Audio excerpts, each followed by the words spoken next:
Paw Finder is an interactive application that allows users to look for pets using pet profiles and location-specific searches. The way this application works is that it lets users create an account, and within each account they're able to create listings for pets called pet profiles. These listings could either be for missing pets that will then be uploaded to the server and allow other people to see these pet profiles, and if they found that pet, then they can respond accordingly to the user. Or it allows them to create found pet listings, which will then be added to a similar but completely separate tab, and this will allow other people to look for their pet, with which they can contact the user and say, hey, that's my animal, and then the user can respond in kind and return it. So this screen is the initial download screen for anyone who does not already have a existing account and has downloaded the application for the first time.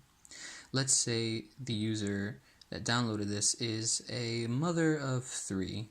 Her name is Susan, and she's looking for her pet cat Crystal, who recently ran away. So she's downloaded the application, and this is the first screen she sees. Now she has to create an account. So what she does, she goes to the sign in option, and this will take her up to the sign up page.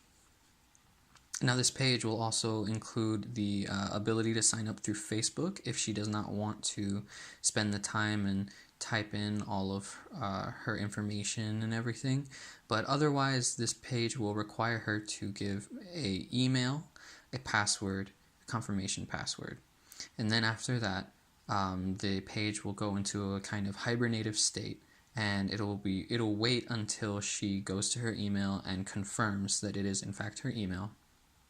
Then once she logs back into the application, it will take her to another screen that will ask for her information, such as contact information, her name. She is only required to give a first name to go by. She does not necessarily have to give her full last name for security purposes unless she wants to. And then she will be asked to give location information. The location she puts in can be her house address. However, this location information will never be posted to any other users. It only alerts people that she lives nearby. She'll be able to put in her address, city, zip code, or if she wants, she can use the location option on her phone. She can just turn on location tracking, and it'll use her current phone location as a reference point to look for any animals in the area. So once she's done signing up, she'll hit the sign up button, and then it'll take her over to the main home page. Now this page is not necessarily, this main home page is it's the hub for the actual application itself. So what she's going to want to do is she already has input her user information, and she's going to look for her animal.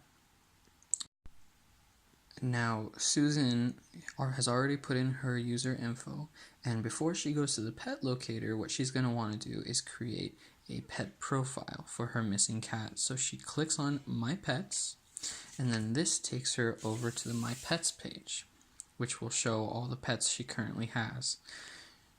She'll click on Crystal, and this will take her to the pet profile page and allow her to type in all the specific information for her pet. She can click on this area and upload several photos that will then be displayed in a slideshow fashion to anyone who looks at the profile. She can type in that her missing animal is indeed a cat and put in the breed of her cat if she knows, the age, when they were last seen, and any other pertinent information that might be necessary for identifying her animal. So after that, just in case this profile has been uploaded, and now she wants to look around to see if anyone has actually found her cat Crystal. So she'll hit the back button.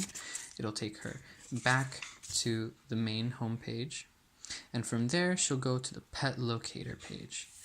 And so this will take her over to a grid-like page, that will also have several filter options. So she'll be able to specifically filter out that she's looking for a cat, that the cat she's looking for is categorized as found, and also she'll be able to filter through, see if they're animals specifically being held at a shelter, or if it's a animal that's been found by a citizen.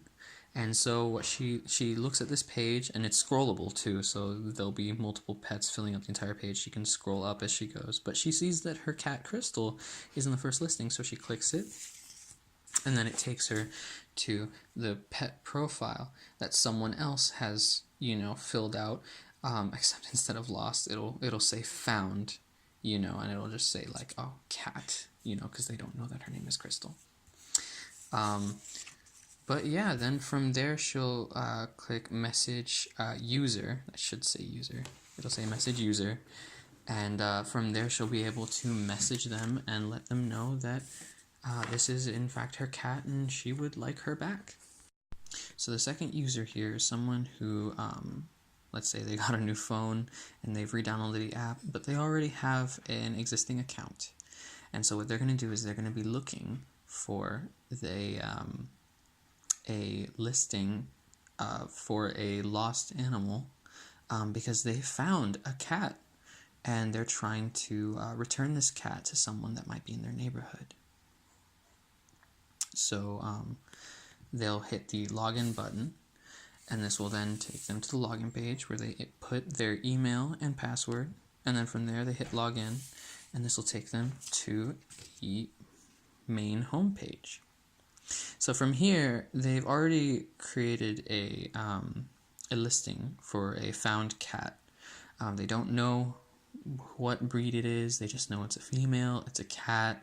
It has, however, like its fur is predominantly white. It has some orange and yellow around its ears.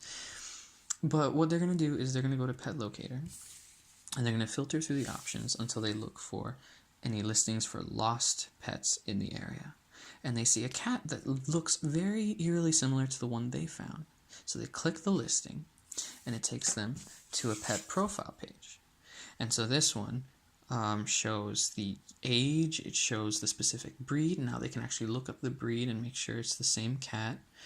It'll have photos right here, kind of a little slideshow that allows them to see different angles, different photos of this specific cat. And the thing is, they've noticed that this cat looks very, very similar, if not identical, to the one that they found just a few days ago. So they see that this cat has last been seen on this date. They know that they found this cat sometime after this date. So they're like, yeah, you know what? I'm going to go for it. So they're going to click message owner. And then this takes them over to the messaging screen. So here they'll be able to compose messages as well as look at any other existing messages between users. They're gonna create a new message, and they're gonna send a message that says, "Hi there, I think I may have found your cat Crystal." And in this case, the lady that they're talking to just, I guess, responded really quickly because they were like, "Wow, did you really?" And then the rest goes from there. And then they returned the cat, lived happily ever after. Everyone was happy dandy, and they got a reward because they were a really outstanding citizen. And I don't know, they became friends after that. So that's it. Yeah. The only thing that this application does lack is that you can search for pets in a variety of ways, but the only problem is that unless all parties who have lost and found an animal using this app are currently using this app, like unless they're using it, there's not quite any way to ensure that the animal will be found, because some people are old-fashioned. I myself have put up a poster or two around their neighborhood, because there's so many different applications and websites to go to. Maybe even just putting something up in Facebook would be just as effective, which is why this application allows you to link to Facebook if you so choose. But unless all parties are using the same mode of communication, there's no guarantee that the animal will be found and brought back to its original owners. But other than that, this for the most part, has a very simple functionality. The settings allow for a lot of visual changes. There could be users who are older. I know my grandmother lost her cat a couple times over the past few years, and she would most likely want to go into settings and change the size of the font, as well as kind of just make it visually more accessible for anyone who can't quite deal with a lot of small icons and emoticons. And yeah, that's basically it. Also within settings, I guess they'll also be able, you can go to user info to change any particular info, such as location, but in settings there will also be an option to delete the account. That way you're not endlessly notified of cats being found in your area, as well as you can change the settings to mute notifications, or notify me whenever someone's messaged me, that kind of thing. There's also several options just in case to block any users, because people can be crazy, they can be wild, and you don't necessarily want to have to deal with someone trolling you on an app while you're trying to find your family cat or dog. So yeah, this is my app. Thank you. Have a good one.